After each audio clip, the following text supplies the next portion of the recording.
Challenge এটা। আমাকে 24 ঘন্টার জন্য ভারতের প্রধানমন্ত্রী করুক, আমি 24 ঘন্টার ভেতরে ভারতের যতগুলো রাজ্যের মুখ্যমন্ত্রী আছে প্রত্যেক জনার বাড়ির তলায় একটা করে মসজিদ বার করে দেবো সার্ভে করে। কেন?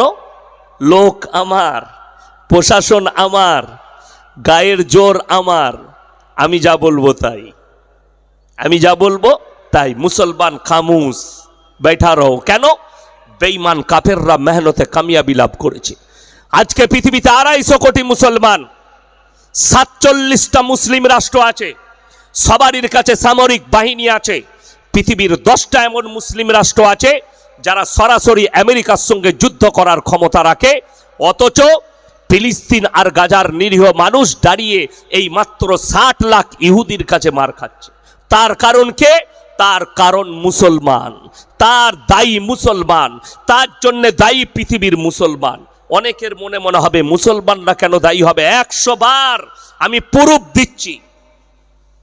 কিয়ামত আপনারা মনে করছেন দূরে, একদম নয়, ভুল হচ্ছে। কিয়ামত আপনার দোরগোড়ায় পৌঁছে গেছে। তার দলিল 2 সপ্তাহ আগে রিয়াদের কনসার্ট হয়েছে, রিয়াদে, আরবের রিয়াদে।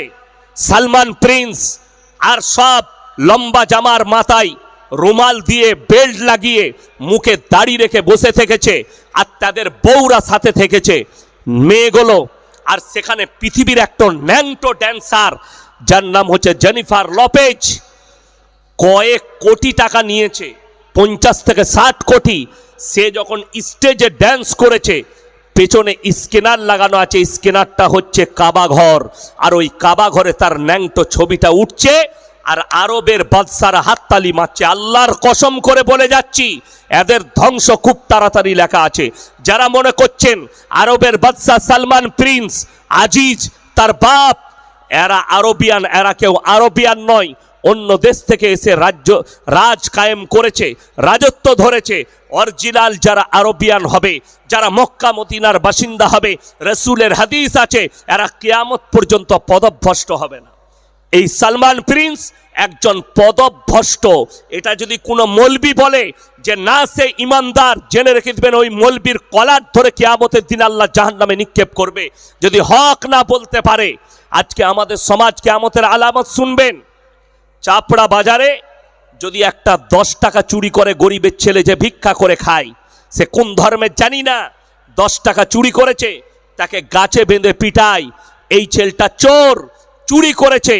আর যারা কওমের লাখ লাখ হাজার হাজার টাকা চুরি করছে, তাকে স্টেজে ডেকে গলায় মালা পরিয়ে বলছেন এটা সমাজসেবী।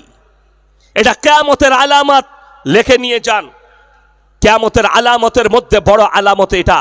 চোররা স্টেজ পাবে আর নিরীহরা মার খাবে। যারা হক পথে থাকবে তাদের কলার ধরা হবে, যারা মিথ্যার পথে থাকবে তাদেরকে সম্মান করে বরণ করা হবে। আজকে কষ্ট ওইটাই। কেন? মুসলমান কোরআন থেকে সরে গেছে, কোরআনের আদর্শ থেকে সরে গেছে, রাসূলের আখলাক থেকে সরে গেছে। আজকে বিজয় কেন আসছে না? ইয়ামান একা শেষ করে দিত ইহুদিদিকে, কিন্তু না, পারবে না। তার কারণ কি?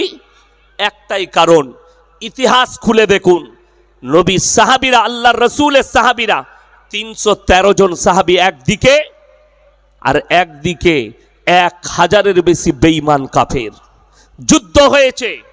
আল্লাহর কসম, আল্লাহর প্রতি বিশ্বাস, কালমার উপরে টিকে থাকা, ইমানের উপরে টিকে থাকার কারণে আল্লাহ তাদেরকে জয় লাভ করিয়েছেন। জোরে বলুন সুবহানাল্লাহ। আর আজকে দাঁড়িয়ে মার খাচ্ছে। 42,000 খালি শিশু মারা গেছে 1 বছরে, নিরীহ শিশু, বাচ্চা। ইসরায়েল এত হামলা হেনেছে, বোম ফেলিয়েছে, নীরব হয়ে বসে আছে গোটা পৃথিবী। রাষ্ট্রসংঘে হারামের আওলাদরা বসে আছে, পৃথিবীর সবাই তাকিয়ে দেখছে। আজকে দেখুন, আপনি বলছেন আন্দোলন করব, আরে নূপুর শর্মার থেকেও বড় হারামের আওলাদ হচ্ছে নাজিয়া ইলাই খান, যে প্রতিনিয়ত গালি দিচ্ছে। আমি আজকে এমন একটা কথা উত্তর দিয়ে যাব, যতগুলো শিক্ষিত হারামখোর আছে, যারা রাসূলের বিরুদ্ধে কথা বলে, যারা কোরআনের বিরুদ্ধে বলে, তাদের মুখগুলোয় ট্যাপ লাগিয়ে দিয়ে যাচ্ছে আজকে আমি এই চাপড়া থানায়। যারা রাসূলের ওপরে আঙ্গুল তুলেছে, আল্লাহ নবী সাল্লাল্লাহু আলাইহি সাল্লাম 6 বছর বয়সে মা আয়েশা সিদ্দিকা রাদিয়াল্লাহু তাআলা আনহাকে বিবাহ করলেন। 9 বছর বয়সে সংসার শুরু করেছেন। অনেক শিক্ষিত লোক বলছে, কার কথায় সুর মিলিয়ে এই নূপুর সারবার মতো হারামের আওলাদ তার কথায় সুর মিলিয়ে বলছে আল্লাহ নবী কেন করলেন? নবীজি করেছেন 1450 বছর আগে। এই বদনামটা করছেন, এই কথাটা কেউ বলে না। নবীজি 25 বছরের সুন্দর একটা যুবক, আর তিনি বিবাহ করলেন একজন 40 বছরের বুড়ি বিধবা হযরতে খাদিজাতুল কুবরা রাদিয়াল্লাহু তাআলা আনহাকে। এই প্রশংসা কারো মুখে নেই। খোঁজলেন এই ভারতের মাটিতে এমন একটা প্রথা ছিল, অমুসলিম ভাইদের সতীদাহ প্রথা। মানুষ মারা গেলে, স্বামী মারা গেলে সেই চিতার ওপরে জ্যান্ত অবস্থায় স্ত্রীকে জ্বালানো হতো। বন্ধ করেছে রাজা রামমোহন রায়। বায়োডেটা মুহাম্মদ সাল্লাল্লাহু আলাইহি সাল্লাম, রসুল সাল্লাল্লাহু আলাইহি সাল্লাম 11টা বিবাহ করেছেন, 10টা বিধবাকে করেছেন। জোরে বলুন সুবহানাল্লাহ।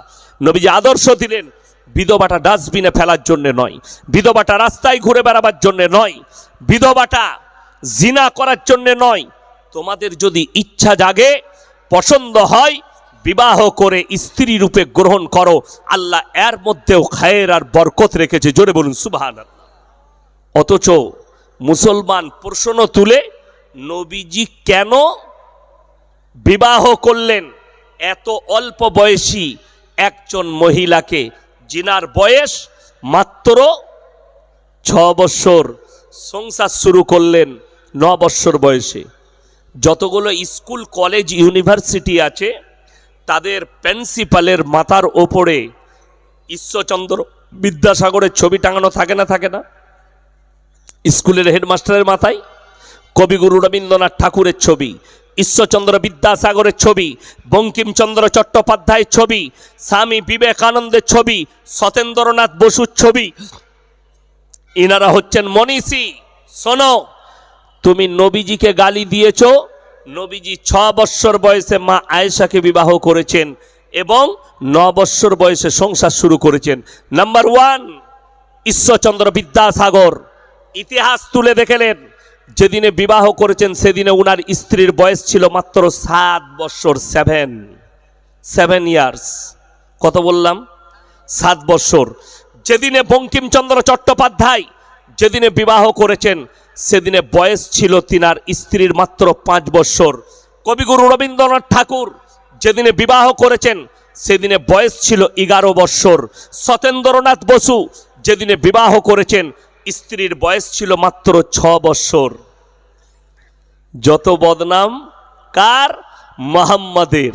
যদি হিম্মত থাকে এদিকে একবার বলাৎকারী বলে দেখাও, আমাদের কোনো এতেরাজ নাই, আমাদের কোনো অভিযোগ নেই। বড় কষ্ট লাগে। আজকে ভারতবর্ষের দিকে তাকিয়ে দেখুন, গোটা সূক্ষ্মভাবে দাঁড়িয়ে আছে। কেউ একজন চাইছে, কেউ চাইছে যে এদের মধ্যে হিংসা বিদ্বেষ ভরে দাও, এদের মধ্যে কাটাকাটি শুরু হোক। তা না হলে আমি তো বলেছি ভাই, আমাদের রাজ্যের হাইকোর্ট যেটা আছে ওটাকে সার্ভে করা দরকার, অতলা একটা মসজিদ বেরোবে। এটা আমার দাবি, আমার দাবি থাকতেই পারে। তো হাইকোর্টটা ভেঙে দাও, হাইকোর্টটা সার্ভে করতে দাও আমাদিকে, 10 দিনের জন্য কোর্ট বন্ধ করে দাও, তার তলায় মসজিদ আছে আমি প্রমাণ করিয়ে দেবো। যদি না বেরোয়, বেরোয়নি, অসুবিধা নাই, এরপর আবার হাইকোর্ট চালু করো। কষ্টের বিষয়, দুঃখের বিষয়। এর জন্য দায়ী খুদ মুসলমান। সবাই নিয়ত করুন তো আজ থেকে 5 ওয়াক্তের নামাজি হব। জোরে বলুন ইনশাল্লাহ। পার বলে হুজুর আমার বিয়ে হয়েছে, স্বামীর বয়স 45 বছর, আমার স্বামী অক্ষম। আমার স্বামী অক্ষম কিসের দিক দিয়ে? শারীরিক মিলনের ক্ষেত্রে। আমার স্বামী আমার কাছে থাকবে এবং আমি কি অন্য পুরুষের সঙ্গে নিজের শারীরিক চাহিদা মেটাতে পারি? আমি বললাম তোমার এত বড় আস্পর্ধা হলো কি করে? তুমি যদি কাছে থাকতে তোমার জবানটা টেনে আমি ছিঁড়ে দিতাম। আর সেই যুবককে বললাম দ্বিতীয়বার আমাকে ফোন করার আগে ভাববে। তোমরা মৌলবীকে ফোন করে এগুলো হালাল করতে চাইছো জিনা করে? যদি তোমার মনে হয় আমার স্বামী আমাকে শারীরিক তৃপ্তি দিতে পারছে না, তুমি খোলা তালাক লাও, স্বামীর কাছ থেকে ছাড় নাও, ডিভোর্স নাও, অন্য পুরুষ গ্রহণ করো, হালাল রূপে গ্রহণ করো, জায়েজ আছে। আজকে মুসলমানদের কাছে সব থেকে বড় খারাপ রোগ কি? মহিলারা ভালো করে শুনবেন, লোকের বউকে নিয়ে পালিয়ে যাওয়া, লোকের স্বামীকে নিয়ে একটা মেয়ে পালিয়ে যাচ্ছে। ঠিক বললাম না ভুল বললাম? লোকের বউকে নিয়ে পালিয়ে গিয়ে ঘর করা ইসলামী শরীয়তের দৃষ্টি চোখে কিরকম? যতদিন থাকবে ততদিন জিনা করা হবে, হারাম। গোটা পৃথিবীর মলবি যদি এক কাছে হয়ে নিকাহ পড়ায়, আল্লাহর কসম নিকাহ হবে না, হারাম হবে। গোটা পৃথিবীর আগের স্বামী তালাক দেবে, ইদ্যত পালন করবে, তারপরে অন্য স্বামী গ্রহণ করবে, তার আগে নয়। যদি বলো আমার স্বামী অত্যাচার করে, আমাকে তালাক দিচ্ছে না, তা বলে তুমি পালিয়ে যেতে পারবে না। তুমি খোলা তালাক লাও, ইমারতে শরিয়া থেকে, পার্সোনাল ল বোর্ডের ইমারতে শরিয়া আছে ইসলামের, সেখান থেকে তুমি খোলা তালাক লাও, তুমি তারপরে ইদ্যত পালন করো, অন্য স্বামী গ্রহণ করো, শরীয়তে জায়েজ আছে। কিন্তু বিনা কারণে অন্যজনের সঙ্গে পালিয়ে গিয়ে ঘর করবে, যতগুলো বাচ্চা পয়দা হবে হারাম আওলাদ পয়দা হবে। আর যদি জানা যায় এরকম লোক আপনার গ্রামে বাস করছে, লোকের বউকে নিয়ে হারাম অবস্থায় আছে, না তাকে সমাজে নেওয়া যাবে, না তাকে সমাজের মধ্যে তাকে ঢুকানো যাবে, সেই লোক মসজিদে ঢুকলে মসজিদও না পাক হবে। বড় কষ্ট লাগে। ডাইরেক্ট জিনা করছে সে প্রকাশ্য। যদি বলেন একে, আরে ও মরে গেলে ওর জানাজাটাও পড়া যাবে না, যেহেতু প্রকাশ্য আল্লাহর বিরুদ্ধে যুদ্ধ ঘোষণা করেছে, রাসূলের বিরুদ্ধে যুদ্ধ ঘোষণা করেছে, কোরআনের বিরুদ্ধে যুদ্ধ করেছে, জানা শোনার পরেও জেনে শুনে এই ধরনের পাপ করেছে। আমি আপনাদেরকে অনুরোধ করছি, লাস্টে সকলে বলুন আজ থেকে নামাজ কেউ ছাড়বো না, জোরে বলুন ইনশাল্লাহ। নামাজ পড়ুন, হকের ওপরে টিকে থাকুন। আপনি চোখের সামনে একটা হক কথা বলবেন তো আপনার ওপরে সাময়িক কেউ রেগে যাবে, পরবর্তীতে আল্লাহ যখন তাকে হিদায়াত দিবে, বুঝতে পারবে এটা ভুল, তখন সে কিন্তু আপনার উপরে খুশি হবে। 3 বছর আগেকার ঘটনা, আমি আজ 17 বছর কোনো জায়গায় বিয়েতে যাওয়া, বিয়ে পড়ানো ছেড়ে দিয়েছি, যাই না।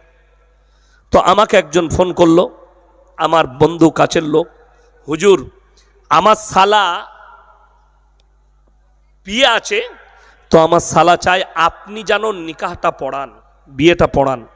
আমি বললাম যদি হারাম বিবাহ হয় তাহলে আমি নাই, যদি পণের বিয়ে হয় নাই, যদি গান বাজনার বিয়ে হয় আমাকে বাদ দাও। বললে না হুজুর এগুলো কিচ্ছু হবে না। মানে ভালো। মুর্শিদাবাদে জলসা ছিল, আমার ড্রাইভারকে বললাম ওখানেই খানা খাবো, বিয়ে পড়িয়ে বেরিয়ে যাবো, গোসল করে বেরিয়ে গেলাম।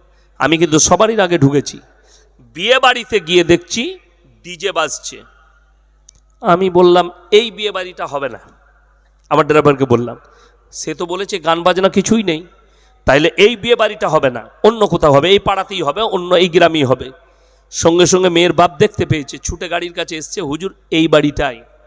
আমি বললাম আমি যে শর্ত রেখেছিলাম গান বাজনা হলে সেই বিয়ে আমি পড়াবো না। ওই যে হুজুর ছোট ছেলেরা করছে। আমি বললাম তুমি কি হিজড়ে? তুমি যদি হিজড়ে হও তাহলে প্রকাশ্যে বলো যে আমি হিজড়ে, তাহলে অসুবিধা নাই, আমি তারগুলো কেটে দিচ্ছি গিয়ে। সে চুপচাপ বলছে হুজুর চলে যাবেন না, একটু নাস্তা করে যান। আমি বললাম আল্লাহর রাস্তায় দিনের পথে থাকার কারণে তোমার থেকে ভালো নাস্তা আল্লাহ প্লেটে প্রত্যেক দিন আমাদের কাছে নিয়ে আসে, ওই জন্যে এই নিকাহ আমি পড়াবো না। আমি গাড়ি ছেড়ে বেরিয়ে গেলাম, কুলির কাছে এসে একটা হোটেলে ভাত খেয়ে জলসায় চলে এলাম। আমার ভাই আমার সঙ্গে 1 বছর কথা বলেনি সেই বন্ধু, তারপরে যখন হক বুঝতে পেরেছে আমার হাত ধরে ক্ষমা চেয়েছে, যে আমি বুঝতে পেরেছি ভুল হয়েছিল আমাদের। এমন আল্লাহ তোমাকে হিদায়াত দিয়েছে, এটাই আমার জন্য অনেক ব্যাপার যে তুমি হক বুঝেছো। আমি নিজের আত্মীয়র বিয়ে থেকে পালিয়ে এসেছি, আজকে বড় কষ্ট লাগে। মুর্শিদাবাদ, নদিয়ায়, মালদায়, দিনাজপুরে পণ না দিলে বিটির বিয়ে হয় না। প্রকাশ্যে নামাজি লোক মুখে দাঁড়িয়ে আছে, বেটার বিয়েতে পৌঁছাইছে। তুমি আল্লাহর কাছে কি জবাব দেবে? এত বড় হারাম কাজ করছো। আরে তুমি বেটা পয়দা পড়েছো না পাঁঠা পয়দা করেছো যে পাঁঠা বিক্রি করছো? গলায় গামছা দিয়ে হাঁটে নিয়ে যাও যে আমি পাঁঠা জন্ম দিয়েছি, পাঁঠা বেচতে এনেছি, তোমার বেটার গলায় গামছা দিয়ে নিয়ে যাও। আর যদি বলো মরদ পয়দা করেছি, 1 টাকা নেব না। আপনি বলুন, আপনারা কেউ যদি বেটার বিয়েতে বলে আমি 10 ঘড়ি সোনা নেব, সোনাটা শাশুড়ি পড়বে না বৌমা পড়বে? কথা বলেন, বৌমা পড়বে। তাহলে তার লেগে তুমি কেন পাপ করবে? ভোগ করবে সে, আর পাপ করছে বাপ। কথাটা বুঝতে পারেনি আমার? খরচা করছে বেটার বিয়েতে। ওই জন্যই তো বললাম অলিমা খাওয়ানো সুন্নত। তাও অলিমা খাওয়াচ্ছে, খানা খাওয়াচ্ছে কার পয়সায়? বিয়ায়ের পয়সায়। তুমি না মরদ হিজড়ে, তোমার পয়সা নাই। আমার মায়েদিকে বলছি অনুরোধ করে, আজকে শুনেলেন বেঈমান কাফেররা কিভাবে আমাদের ব্রেনগুলোকে দখল করেছে। নবীজি সাল্লাল্লাহু আলাইহি সাল্লাম বলেছেন হাদিস, যে বাড়িতে মেয়ে পয়দা হয় সেই বাড়িতে আল্লাহর রহমত বর্ষিত হয়। আর আজকে আমাদের মা বোনরা, কোনো বউ মায়ের যদি পরপর 2টো মেয়ে হয়, অনেক মেয়েরা বলে এটা আমার কুলোচ্ছনে বৌমা বেটা হয়নি, 2টো বিটি হয়েছে।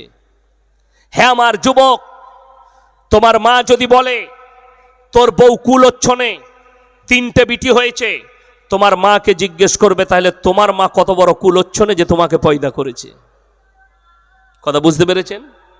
তুমি তোমার মাকে জিজ্ঞেস করো আমার নানি কত বড় কুলোচ্ছনে ছিল।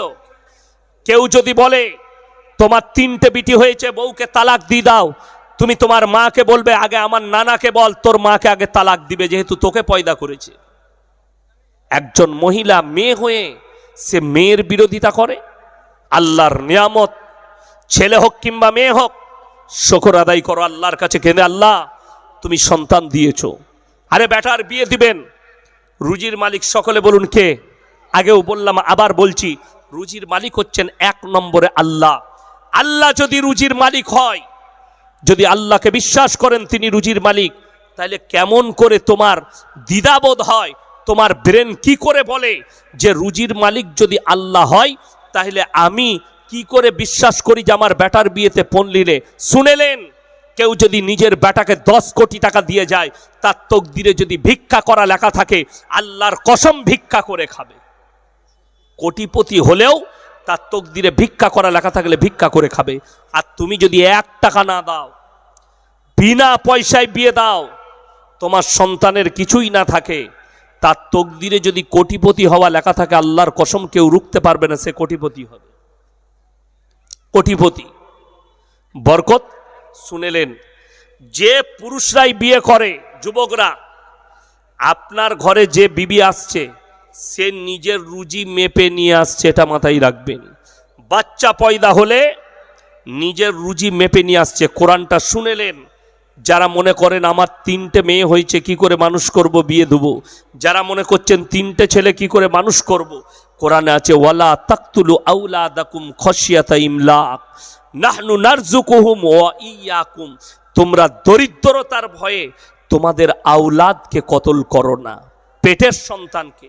আপনি ভেবে দেখুন, বর্তমান সময়ে বেঈমান কাফেররা অস্ত্র বার করেছে যে মুসলমান মেয়েদের ইজ্জতের হানি করো। কিভাবে? 100টা প্রেগনেন্ট মেয়ের মধ্যে 98টা সিজার করে বাচ্চা। ঠিক বললাম না ভুল বললাম? 98টা। ডাক্তারের পরামর্শ, আপনি যান কৃষ্ণনগরে, বর্ধমানে, কলকাতায়, বড় বড় ডাক্তাররা পরামর্শ দিচ্ছে, এই যুগটা মডেলিংয়ের যুগ, সায়েন্সের যুগ, আধুনিক যুগ। বাচ্চা সুরক্ষিত তাকে পেট ফেরে নিয়ে নি, পেট ফেরে তোলা হয়, মা সুস্থ থাকে। আপনাকে চ্যালেঞ্জ ছুড়ে বলছি, এই আমরা মানুষ, আমরা যদি আধুনিক যুগে আছি, এখনকার ছাগল গরুরা কোথায় আছে? পুরনো যুগে না আধুনিক যুগে? তারাও তো সায়েন্সের যুগে আছে। আচ্ছা শুনেছেন কোনো গরুর বাচ্চা হচ্ছে না, সিজার করতে হয়েছে? কোনো পাঁঠা ছাগলকে সিজার করতে হয়েছে? শুয়োরের 10টা করে ছানা হয়, সিজার করতে হয় না।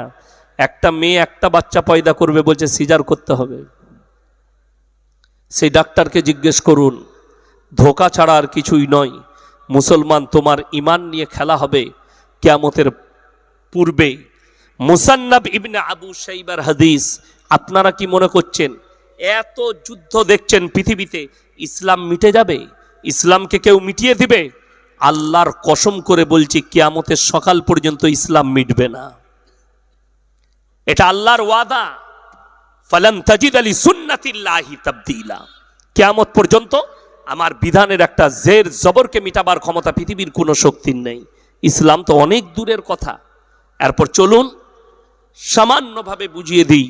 আপনারা মনে করেছেন মিডল ইস্টে চিঙ্গারি লেগেছে, ওই চিঙ্গারিতে গোটা পৃথিবী জড়িয়ে যাবে, তৃতীয় বিশ্বযুদ্ধ হবে। রসুলের হাদিস, খোরাসান থেকে এমন একটা দল বের হবে যোদ্ধা, তারাই হবে ইমাম মেহেদির সৈন্য। যুদ্ধ করতে করতে তারা আল আকসায় গিয়ে ঝান্ডা গাড়বে, পৃথিবীতে ইসলাম প্রতিষ্ঠিত হবে। চলুন এরপরে পৃথিবীতে ইসলাম প্রতিষ্ঠিত হওয়ার পরে মুসান্নাব ইবনে আবু শাইবার হাদিস, রসুল আকরাম সাল্লাল্লাহু আলাইহি সাল্লাম বললেন, হে আমার সাহাবীরা শোনো, পৃথিবীর মানুষকে শুনিয়ে দাও, কিয়ামতের পূর্বে মসজিদগুলো মুসল্লিতে ভরে যাবে। জোরে বলুন না সুবহানাল্লাহ। কিয়ামতের পূর্বে মসজিদগুলো মুসল্লিতে ভরে যাবে। নবীজি ইতস্ত বোধ করলেন, সাহাবীরা বললেন, ইয়া রাসূলুল্লাহ, আপনি ইতস্ত বোধ করলেন? নবীজি বললেন, শোনো, কিয়ামতের পূর্বে মসজিদগুলো তো ভরে যাবে মুসল্লিতে, কিন্তু তারা হবে সুদখোর মুসল্লি, তাদের মধ্যে ইমানদার আর খুঁজে পাওয়া যাবে না।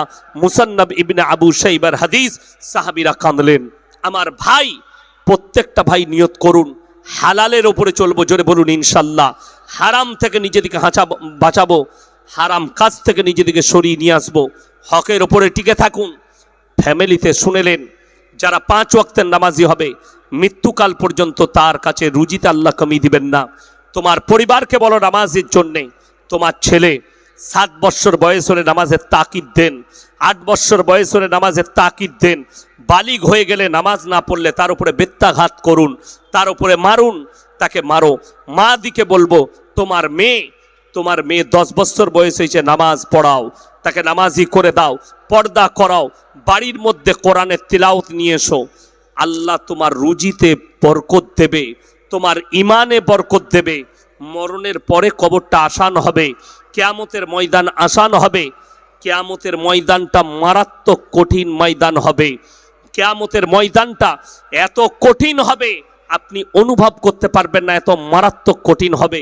তাই আমার ভাই, আমার মা বোন, যারাই এখানে এসছেন, প্রথম থেকে এতক্ষণ পর্যন্ত বসে আছেন, আল্লাহ সকলকে কবুল করুক, আজকের রাত্রিকে কবুল করুক, আজকের জলসাকে আল্লাহ কবুল করে লেক।